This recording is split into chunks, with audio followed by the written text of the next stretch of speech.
This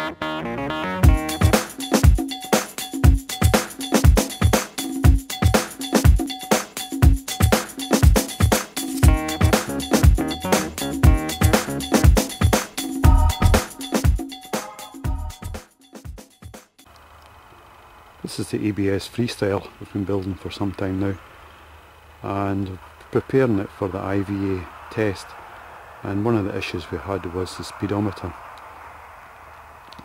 What I had fitted on it was quite simply a small bicycle one here, which works fine, but it's really not suitable for the IVA. So what I've fitted instead is this Acewell, which is a 3915, gives the speedometer reading, the RPM, all the indicator lights, rider time, odometer, temperature of the engine and such like. And what I'm going to do today is replace the temperature sender unit which is on the car with an adapter and the unit which came with the Acewell, so that it will operate properly. This is a little adapter that will allow me to fit the new temperature sender unit into the engine block of the car. This is the adapter out of the box, and into this end we'll screw the sender unit itself, which runs to the Acewell. And here you can see the sender unit. This is the part that screws in, and then the other end plugs in to the wiring, and it'll go in to this end here. But before I screw it up, I'll put on some plumber's tape onto this end just to ensure a watertight fit. So I'll gently hold it in the vise just to make it easier for me.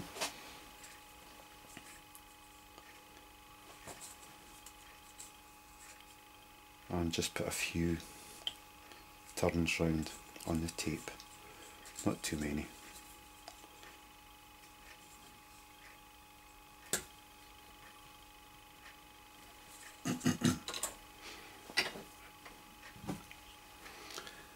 Now that can screw in to the new adapter.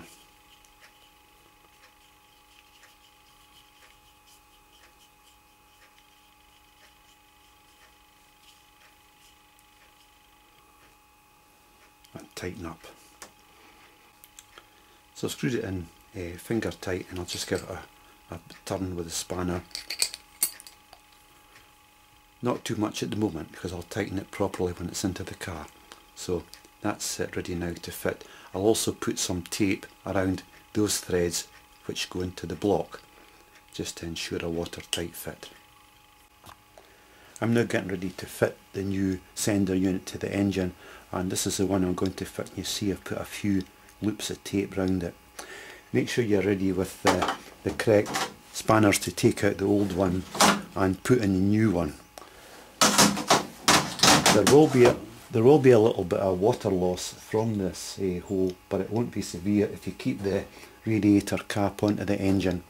I've put a tray underneath just to catch anything that does fall. So to take out the old one, which could be quite stiff, the old one is in here. You can see just in here. This is the one that's going to come out.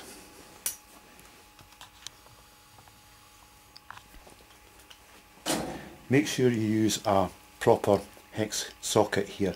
Nothing, try not to use an open-ended spanner, because this will be better for the nut. These nuts are usually made in brass, so it's quite a soft material. Put on your spanner, and if it's tight, just give it a few, perhaps a slight pull to the tightening way first, and then gently side until it turns, and then unscrew it.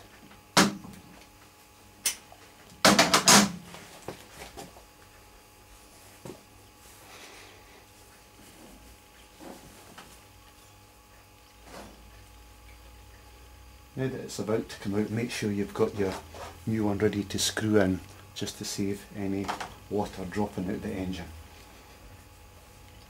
So take out the old one, put in the new one.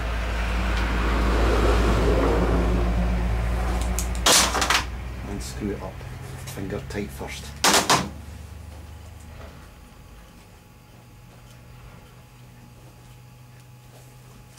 And then with the spanner, again use a proper size spanner for this one.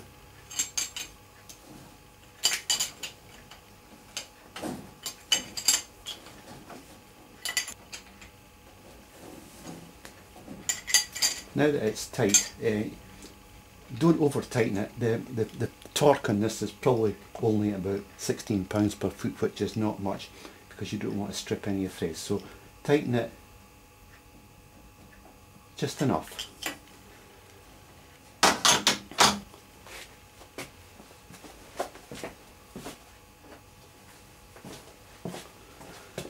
And then tighten to the new sender unit. And again, don't over tighten. All you're really looking for is enough to seal the water.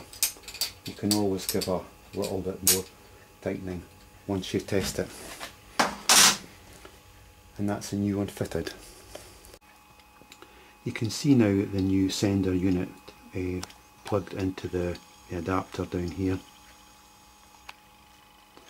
And the wires coming from the sender are, one is white and one is red, and I've made my connections here. I've got the white wire onto a yellow extension which will run to the Acewell itself, and the red wire I've put onto a green and white, and I've noted these extension wires on the new wiring diagram for future reference. Also, the cables which run from the sender to the car, you must make sure that they're not sitting near anything that's going to turn or any hot surface. Now they are sitting on top of the alternator, and these blades here will turn, so you must make sure that you take the wires down the back of the alternator, and I've clipped them onto the wiring loom which is down here. I've put them on with cable ties right along there to secure them, because the cooling fan's in here, and again you don't want it to touch any of those, so make sure all your wiring is well away from heat sources and any turning surfaces, and then they go through a hole, a grommet, up to the front of the vehicle. Now up at the front of the car, this is the yellow wire which came up from the white wire on the back, and I've joined it onto the connector which is here, if I can catch it with the camera, which is here, and joins onto the white wire, and then I'll put the green and white wire in which will join up to the blue wire. When you put these terminals in, make sure that you have them insulated.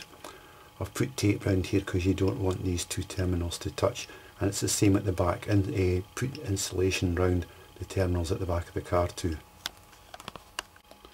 And finally, I've put the insulation around the wires on the top at the engine block itself, and I've also topped up the radiator for the little bit of fluid that it had lost. That's all the wiring in place now, and that's the panel on the speed wheel. With ignition off, you can see it shows the time. Ignition on, and you get the oil warning light and the battery warning light, and a display comes up with the figures. Again on the lights, the left hand indicator shows, right hand shows, four-way flashers come up, as does the headlamp beam. With the engine running, RPM begins to show on the hockey stick one there on the left hand side. And then using the mode button, at the moment it's showing the mile per hour and the trip 1 distance. Then goes to the temperature sensing gauge which I've just fitted, and the trip 2 showing on 0 miles also. Here the miles per hour and the odometer reading 5,638 miles. Again the temperature and the time. This time the miles per hour and the RPM in the bottom one by numbers. The average speed 3.2 miles an hour and the MPH. Again the temperature and the rider time. The rider time is resettable for each individual person. The maximum RPM has been 3003.